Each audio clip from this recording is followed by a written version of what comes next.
আসসালামু আলাইকুম। আলহামদুলিল্লাহ। ডিসেম্বরে সাধারণত সবাই মাছ ধরে। শীতকাল অলমোস্ট চলে গেল, আমরা কেন মাছের এখনো কোনো আপডেট দিইনি, এই বিষয়ে অনেকেই জানতে চেয়েছেন আমাদের কাছে।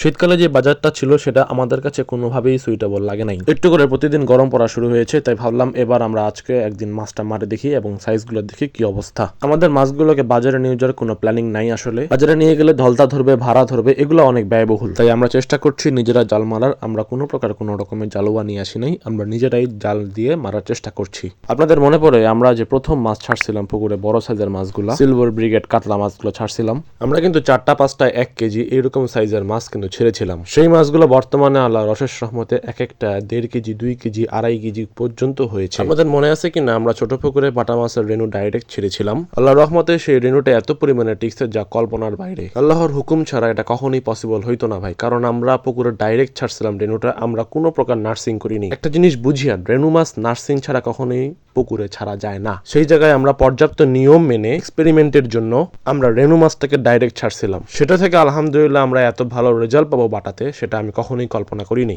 অবশ্যই এটা জাতের ভ্যারি করে এবং জাত ভালো হওয়া লাগে।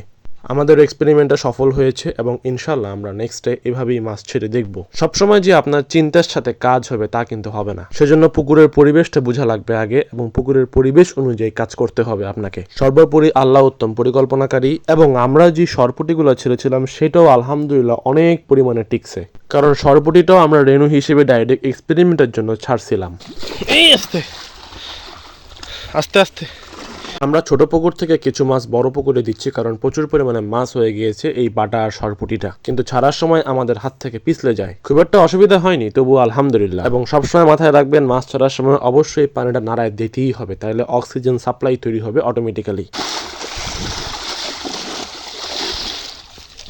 আমরা যেহেতু প্ল্যানিং করছি এই মাছগুলোকে আমরা এলাকায় বিক্রি করব, তাই সবার মাঝে বন্টন করে দিচ্ছিলাম। কে কিরকম মাছ নিবে, কোন সাইজের মাছ নিবে, সবাই একটু দেখে শুনে নেওয়ার চেষ্টা করছিল। গ্রামে একটা জিনিস হয় কি ভাই, যখন মাছ মারে একটা আনন্দমুখর উৎসবের মাধ্যমে সবাই মাছ নিতে আসে, এটা আমার কাছে অনেক ভালো লাগে, কারণ সবাই তাজা মাছটা পায়। মাছ ধরাটা কিছু একটা উৎসবের মতো, সবাইকে পারফেক্ট ওজন করে দেওয়া হচ্ছিল। তবে আমরা বেশি পরিমাণে মাছ মারিনি, আমরা শুধু বড় মাছগুলোকে কমাই নিছি। বড় মাছগুলোকে উঠায় ফেলে মাছের ঘনত্বটা একটু কমাই নিছি আমরা, এতে করে অন্য মাছগুলো বাড়ার সুযোগ পাবে। এবং বাটাপুটি মাছ, কিছু কিছু মাছ আমরা বড় পুকুরে ট্রান্সফার করে দিয়েছি। এই ছিল আজকের ভিডিও। সবাই আমাদের জন্য দোয়া করবেন, আল্লাহর জন্য আমার ব্যবসায় বারাকা দান করে। আসসালামু আলাইকুম ওয়া রাহমাতুল্লাহ।